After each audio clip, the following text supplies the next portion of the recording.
Татар тіліне, һәм әлбәттә башка милли телләргә дә каршы сугыш башланмаган дип кем генә әйтә алыр хәзер.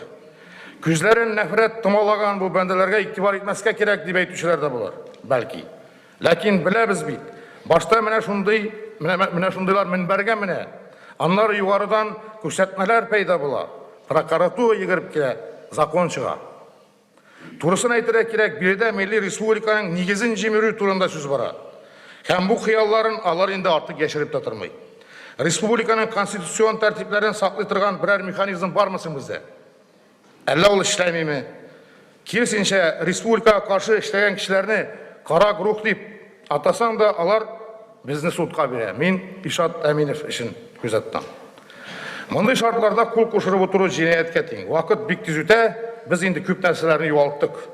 Татар мәгарифе сүтелеп юкка чыга бара. Киләчәктә фәннәрне татар телендә укытучы кеше дә табылмаячак. Хәтта татар теле һәм әдәбияты укытучылар да халкыбызга нисбәттә гаять аз әзерләнә. Хәер, бу аңлашыла да, мәктәбе булмагач, укытучылары нигә кирәк? Ләкин милли мәгарифның тамырына иң төп балта чабучы бердәм дәүләт имтиханын еге, бары тик урыс телендә генә бирү мөмкинлеге. Татар теленең урта белем алырга да кирәге юк. Югыйсә, Россия Федерациясе Конституция буенча һәркем үз туган телендә белем алырга хокуклы. Андый хокукы булгач, аның шул телдә имтихан бирергә дә хокукы булырга тиеш лабаса.